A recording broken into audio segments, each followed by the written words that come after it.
Hello बच्चों, Vinesh classes में आपका स्वागत है। आज आपकी सीक्वेंस एंड सीरीज की ये 5वीं क्लास है, जिसमें आज हम कुछ और नए प्रश्नों को देखेंगे जो कि एग्ज़ाम की दृष्टि से बहुत ही ज़्यादा महत्वपूर्ण है। तो चलिए वीडियो को शुरू करते हैं। तो पहला क्वेश्चन आपके सामने ये रहा कि let A B C be in A P and K is not equal to B a real number, which of the following are correct. तो पहला आपको दिया है के इज़ के कॉमा के B comma K C are in A P. Second दिया है A minus K comma B minus K minus C minus K are in A P. 3 given है A by K comma B by K comma C by K are in A P. तो select the correct answer using the given below. Option A 1 and 2 only, option B 2 and 3 only, option C 1 and 3 only, और option D 1 2 3।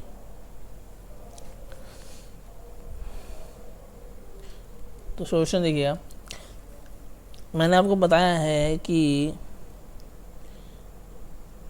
जब भी कोई 3 numbers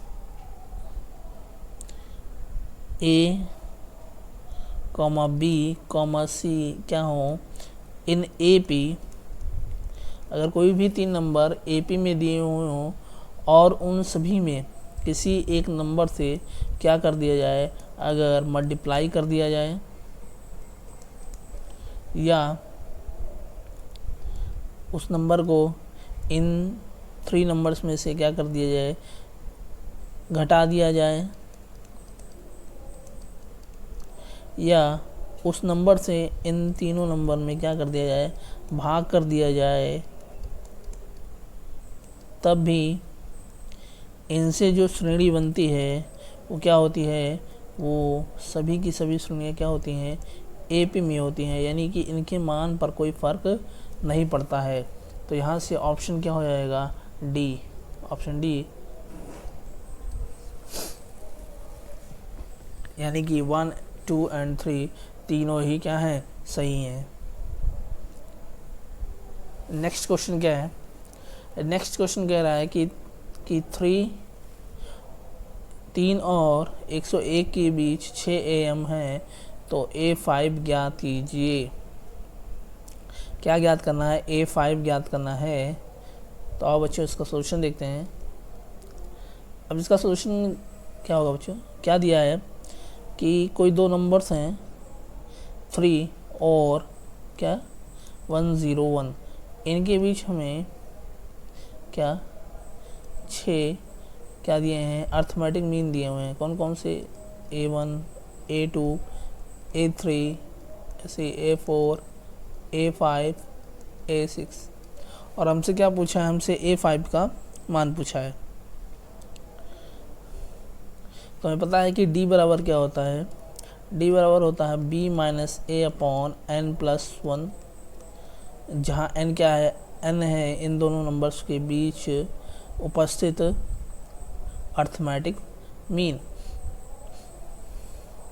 तो b minus ए यानी कि 101 minus 3 upon n यानी कि 6 प्लस 1, तो यहाँ से क्या आ जाएगा, यह आ जाएगा 98/7, यानी कि d इज इक्वल टू क्या आ जाएगा 14, d इज इक्वल टू 14। और यहाँ से अगर हम A5 निकालते हैं तो ये क्या आएगा, A5 बराबर होगा, मैंने बताया था कि अगर आपसे अर्थमेटिक मीन बोला जाता है तो जो अर्थमेटिक मीन है D के मल्टीप्लाई में वही क्या होगा, n का मान होगा। तो यहाँ से A5 क्या आ जाएगा, A प्लस 5D, तो यहाँ से A कितना दिया है 3 प्लस 5 इंटू 14, यानी A5 क्या आ जाएगा, A5 बराबर आ जाएगा 73, क्या आ जाएगा 73।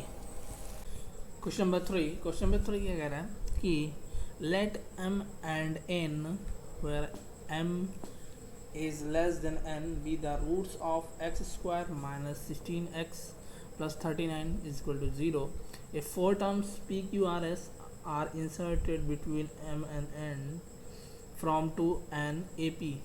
ये किस में होगा, यहाँ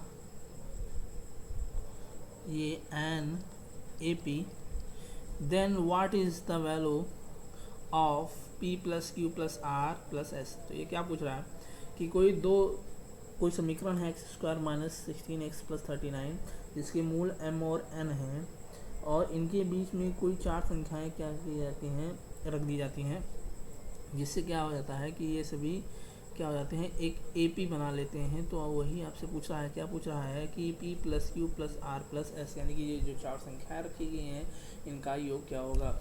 तो आइए देखते हैं।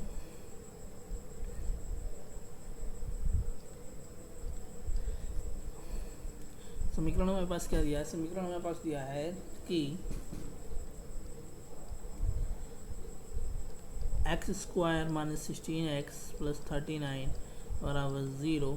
अब इसको सॉल्व करते हैं तो हमारे पास ये आ जाएगा x माइनस 3 और ये आ जाएगा x माइनस 13 बराबर 0। तो यहाँ से x की वैल्यू क्या आ जाएगी, x की वैल्यू आ जाएगी 3,13।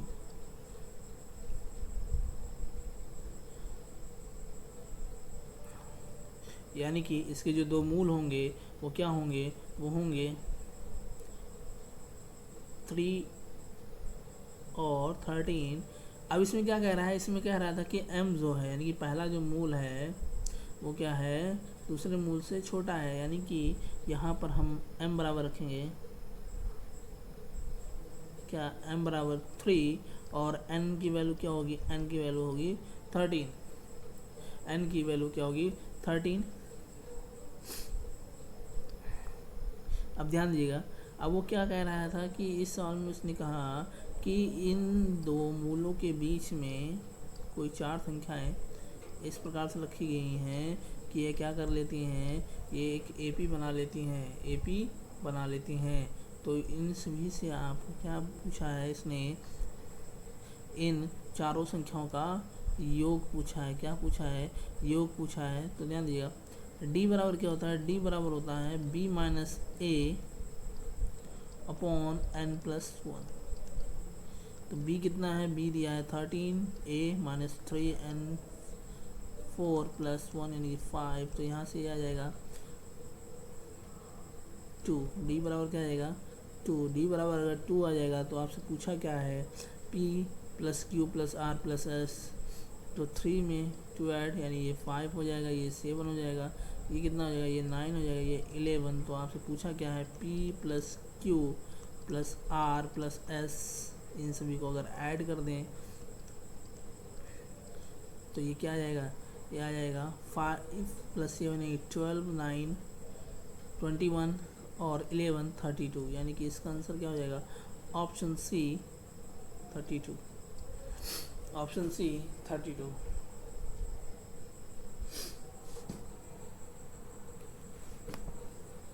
अब इसका सेकंड अप्रोच देखिए कि हम इसको दूसरे तरीके से कैसे लगा सकते हैं। तो ध्यान दीजिएगा, हमारे पास मूल क्या आए थे, मूल हमारे पास आए थे कि m एंड n दो मूल हैं जिनके बीच में क्या है, p q r और s। m की वैल्यू क्या थी, m की वैल्यू 3 थी और n की वैल्यू क्या थी 13।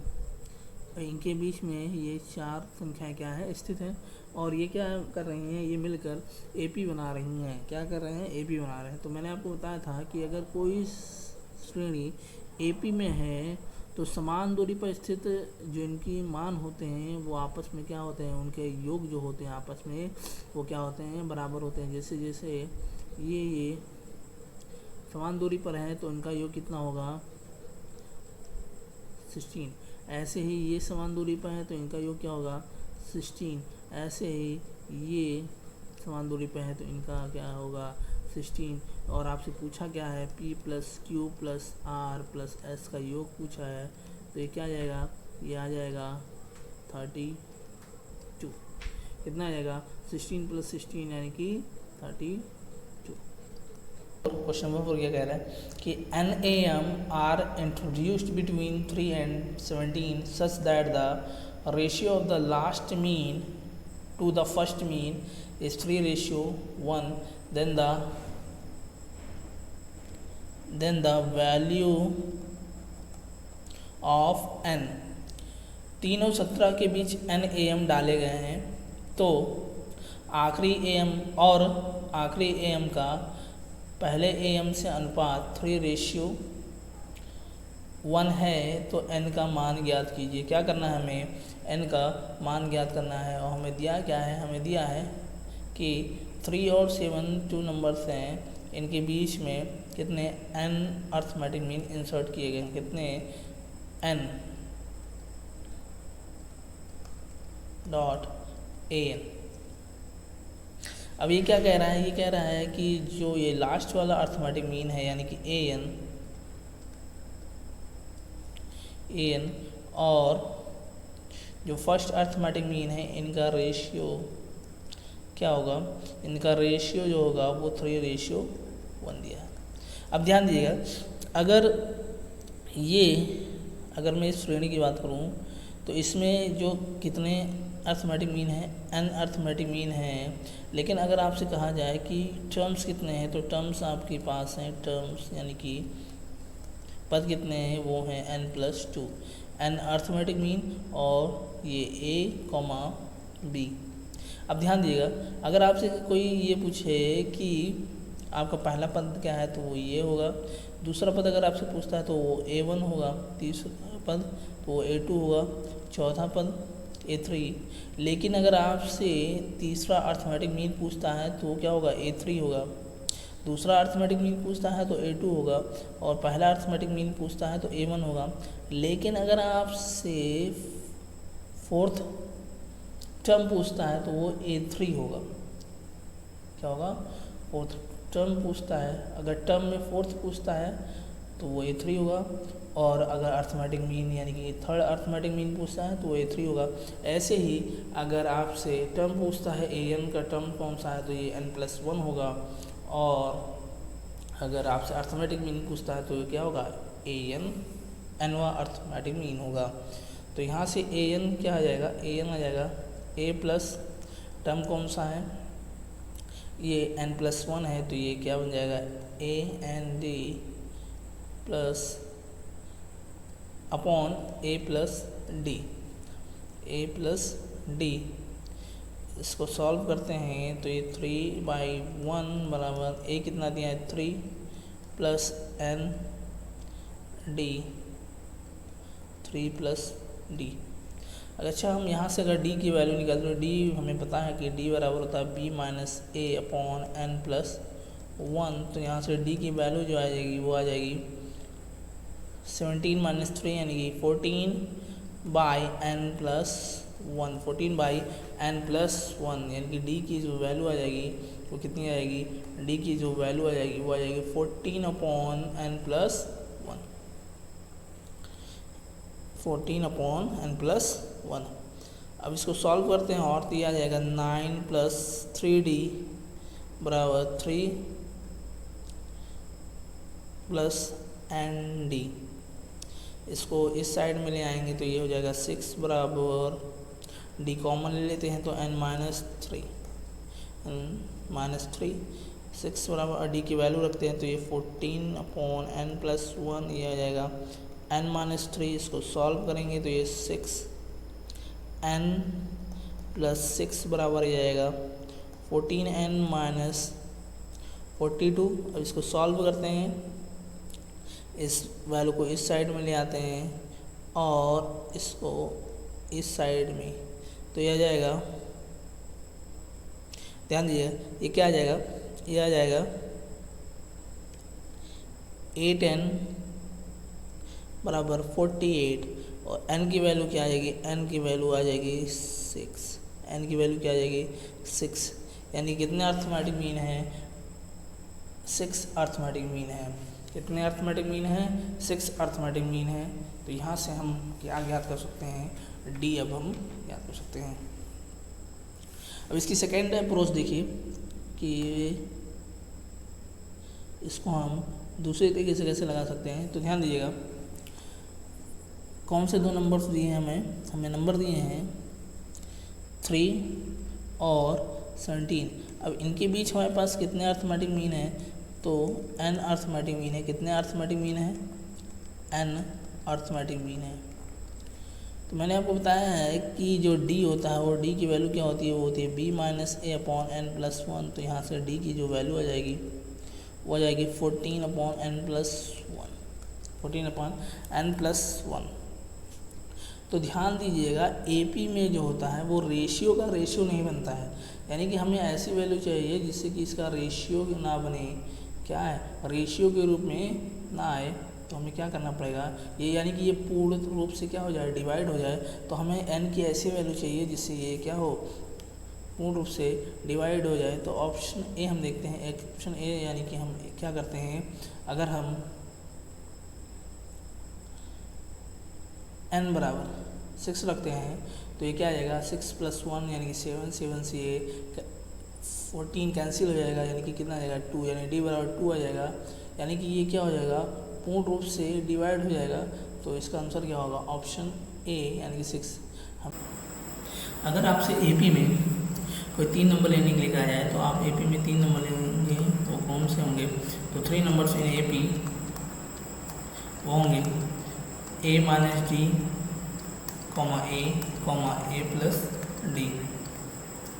ऐसे ही अगर आपसे 4 नंबर्स लेने के लिए कहा है तो आप कौन से नंबर लेंगे, तो आप लेंगे a minus 3d, a minus D, a plus D और a प्लस 3d। ऐसे ही आपसे अगर 5 नंबर लेने के लिए कहा है तो आप कौन से लेंगे, तो आप लेंगे a minus 2d, a minus D, a plus D और a प्लस 2d।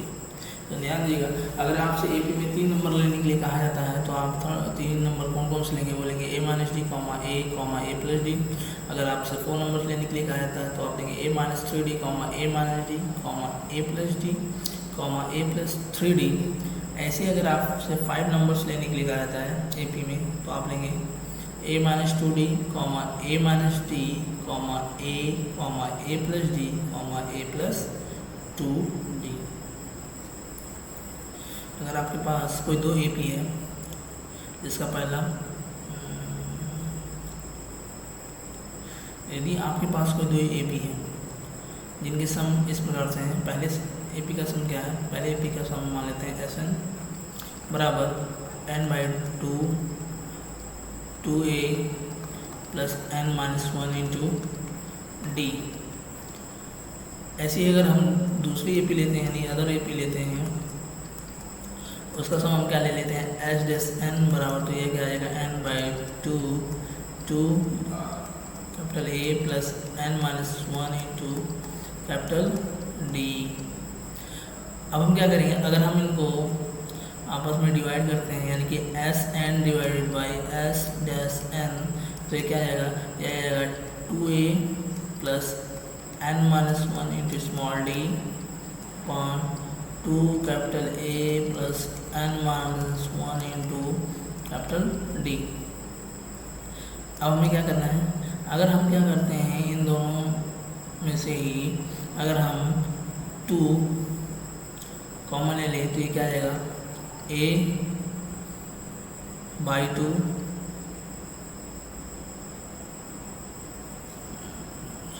ये क्या आ जाएगा, ये आ जाएगा a, क्या आ जाएगा, ये a आएगा plus n minus 1/2 into D. ऐसे ही नीचे क्या आ जाएगा, ये आ जाएगा capital A plus n minus 1/2 into capital D. तो हम क्या करते हैं, अगर हम इन दोनों ही समीकरणों में n माइनस 1/2 की जगह अगर हम क्या रख दें, अगर हम m माइनस 1 रख दें तो क्या बन जाएगा, ये बन जाएगा Sn अपॉन S-n बराबर a plus m minus 1 into D. और ये क्या बन जाएगा, ये capital A plus m minus 1 into D. अब ध्यान दीजिएगा, ये क्या है, ये पहली AP का क्या हो जाएगा, ये पहली जो AP है उसका क्या हो जाएगा m टर्म हो जाएगा और ये जो अदर ए पी है ये उसका क्या होगा, ये उसका एम कम हो जाएगा। तो यहाँ से एस एन बराबर क्या आएगा, S N upon H dash N क्या आएगा, बराबर आ जाएगा T M upon T dash M, क्या आएगा T M upon T dash N. यानी कि अगर आपको क्या दिया हो, अगर आपको दिया हो S N upon H dash N दिया हो और आप क्या करना हो, आपको फाइंड करना हो क्या T M upon T dash M, तो हमें क्या करना होगा, हमें क्या करना होगा, जो n की वैल्यू होगी वो हमें क्या रखनी पड़ेगी, वो हमें रखनी होगी 2m-1, क्या रखनी होगी 2m-1 रखनी होगी। ये देखते हैं क्यों, तो देखते हैं तो ये आ जाएगा क्या, यहाँ से इसको हम सॉल्व करते हैं तो यहाँ से ये आ जाएगा n-1 बराबर 2m-2। अगर इसको सॉल्व कर लें तो ये क्या आएगा n बराबर 2m-1, क्या आएगा n बराबर 2m-1। यानी कि अगर हमें क्या दिया हो, S N upon H dash N दिया हो, अगर आपसे T M upon T M dash पूछता है, टी डैश एम पूछता है, तो आपको क्या करना होगा, आपको n की यहाँ क्या रखना होगा 2m-1 रखना होगा। क्या पुट करना होगा, n की यहाँ 2m-1 पुट करना होगा।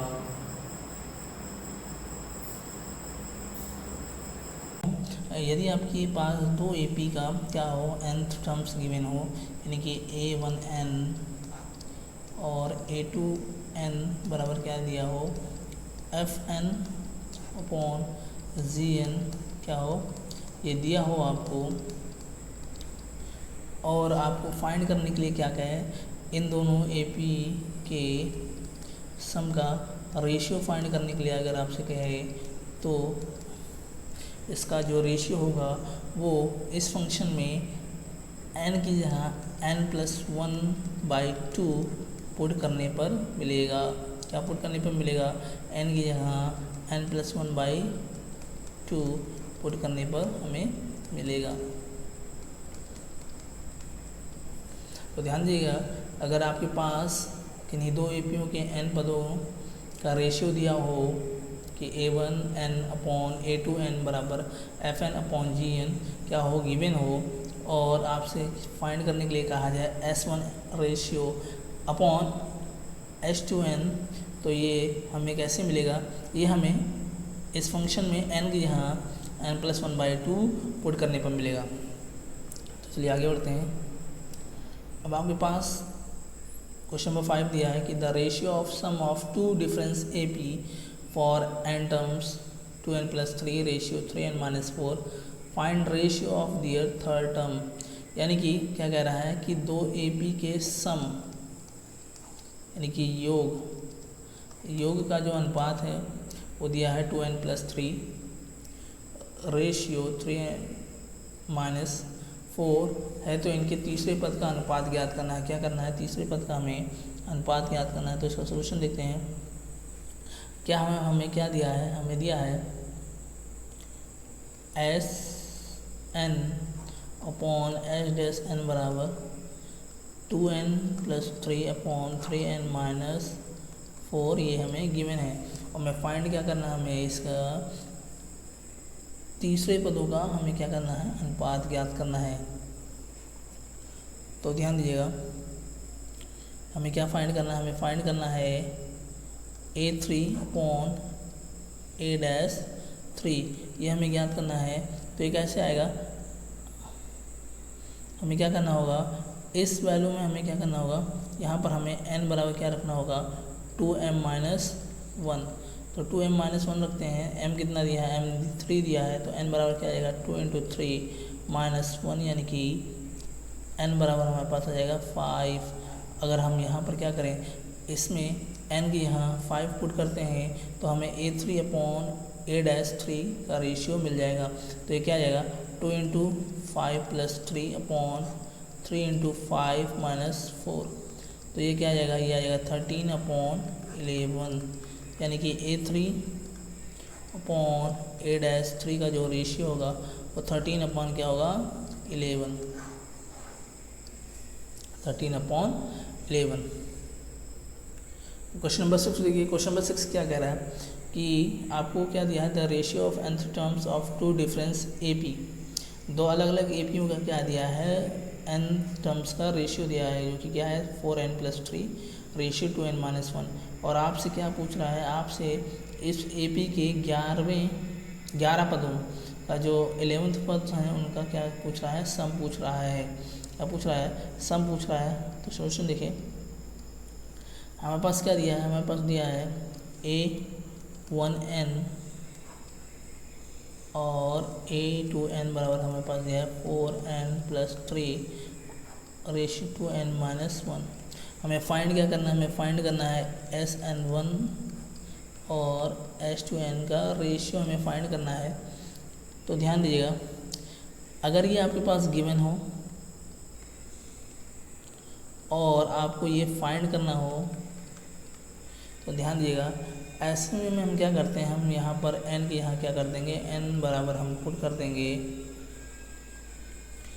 n+1/2।